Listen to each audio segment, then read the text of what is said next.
Hi hello friends, ಎಲ್ರಿಗೂ ಇವತ್ತಿನ ಬ್ಲಾಗ್ಗೆ welcome ಹೇಳ್ತಾ. ಫ್ರೆಂಡ್ಸ್ ನೋಡಿ, ನನ್ನ ಈ ಪಾಟಲ್ಲಿ ಹಾಕಿರೋಂಥ ಗಿಡಗಳಿಗೆ ಸುಮಾರು ಒಂದು 15 ಡೇಸಿಂದ ನಾನು ಇನ್ಸೆಕ್ಟ್ ಸ್ಪ್ರೈನ ಮಾಡಿರಲಿಲ್ಲ. ಹಾಗಾಗಿ ಲೀಫ್ ಎಲ್ಲ ಏನಾಗಿದೆ ಅಂತ ಹೇಳಿದ್ರೆ ಎಲ್ಲ ಸ್ವಲ್ಪ ಹುಳ ತಿಂದು ಎಲ್ಲ ಅರ್ಧ ಕಚ್ಚಿರೋ ಥರ ಆಗಿತ್ತು. ನಾನು ಅದಕ್ಕೆ ಇವತ್ತು ಸ್ವಲ್ಪ ಹೋಮ್ ರೆಮಿಡಿ ಥರನೇ ಮಾಡಿಕೊಂಡು ಅದಕ್ಕೆ ಸ್ಪ್ರೇ ಮಾಡ್ಕೋತಾ ಇದ್ದೀನಿ. ನೋಡ್ತಾ ಇದ್ದೀರಾ ಅನಿಸುತ್ತೆ, ರೋಸ್ ಗಿಡಗಳಿರ್ಬೋದು, ಮನಿ ಪ್ಲ್ಯಾಂಟ್ ಇರ್ಬೋದು, ಎಲ್ಲ ಸಣ್ಣ ಸಣ್ಣ ಫ್ಲವರಿಂಗ್ ಪ್ಲ್ಯಾಂಟ್ಸ್ ಇರ್ಬೋದು, ಅದಕ್ಕೆಲ್ಲ ಈ ಥರ ಹಾಕ್ಬಿಟ್ರೆ ಏನಾಗುತ್ತೆ, ಎಲೆಗಳು ಎಲ್ಲ ಅರ್ಧ ತಿಂದು ಎಲ್ಲ ಹಾಳಾಗಿರೋ ಥರ ಆಗಿಬಿಡುತ್ತೆ. ನೋಡಿ, ಈ ಥರ ಎಲ್ಲ ಸುಮಾರು ಎಲೆಗಳು ಕೂಡ ಒಣಗಿದೆ ಮತ್ತು ಸುಮಾರು ಹುಳಗಳೆಲ್ಲ ತಿಂದಿದೆ.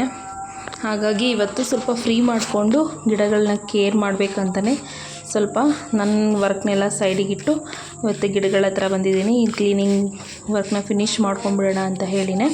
ನೋಡ್ತಾ ಇದ್ದೀರಾ ಎಷ್ಟು ತಿಕ್ಕಾಗಿ ಬಂದಿದೆ ಮತ್ತು ಮನಿ ಪ್ಲ್ಯಾಂಟ್ ಅಂತ. ಬಟ್ ಇದಕ್ಕೆ ನಾನು 15 ಡೇಸಿಂದ ಸ್ವಲ್ಪ ಬ್ಯುಸಿ ಇರೋ ಕಾರಣಕ್ಕೆ ಅದನ್ನು ನೀಟಾಗಿ ನೀರು ಹಾಕಿರಲಿಲ್ಲ, ಗೊಬ್ಬರ ಹಾಕಿಲ್ಲ, ಫರ್ಟಿಲೈಸರ್ ಹಾಕಿಲ್ಲ. ಸೊ ಹಾಗಾಗಿ ಸ್ವಲ್ಪ ಡಲ್ ಅನ್ನಿಸ್ತಾ ಇತ್ತು. ಈಗ ಸಮ್ಮರ್ ಆಗಿರೋದ್ರಿಂದ ನಾವು ಡೈಲಿ 2 ಟೈಮ್ಸ್ ನಾವು ನೀರು ಹಾಕಿದ್ರೂ ಗಿಡಗಳಿಗೆ ಸಾಕಾಗೋದಿಲ್ಲ. ನೋಡ್ತಾ ಇದ್ದೀರಾ ನೀವು, ಯಾವ್ದು ಸಣ್ಣ ಸಣ್ಣ ಗಿಡಗಳು, ಅದಕ್ಕೆ ಫರ್ಟಿಲೈಸರ್ನ ಹಾಕೇ ಇಲ್ಲ. ಸೊ ಹಾಗಾಗಿ ಕಲರ್ ಕೂಡ ಸ್ವಲ್ಪ ಡಿಮ್ ಆಗಿರೋ ಥರ ಇದೆ, ಸ್ವಲ್ಪ ಹುಳ ಹತ್ತಿರೋ ಥರ ಇದೆ. ಹಾಗಾಗಿ ಫ್ಲವರ್ಸು ಸ್ವಲ್ಪ ಕಮ್ಮಿ ಬರ್ತಾ ಇದೆ.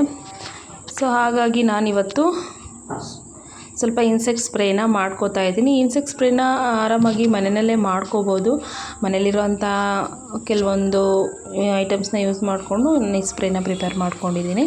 ಅದನ್ನು ನಾನು ನೆಕ್ಸ್ಟ್ ವೀಡಿಯೋದಲ್ಲಿ ಕಂಟಿನ್ಯೂ ಮಾಡ್ತೀನಿ. ದಯಮಾಡಿ ನನ್ನ ಚಾನಲ್ನ ಹೀಗೆ ಸಪೋರ್ಟ್ ಮಾಡ್ತಾಯಿರಿ ಅಂತ ಹೇಳ್ತಾ, ನಾನು ನೆಕ್ಸ್ಟ್ ಬ್ಲಾಗಲ್ಲಿ ಇದಕ್ಕೆ ಯಾವ ಥರ ನಾವು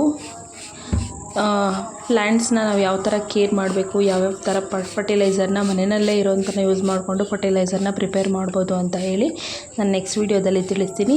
thank you for watching friends. Keep supporting my channel.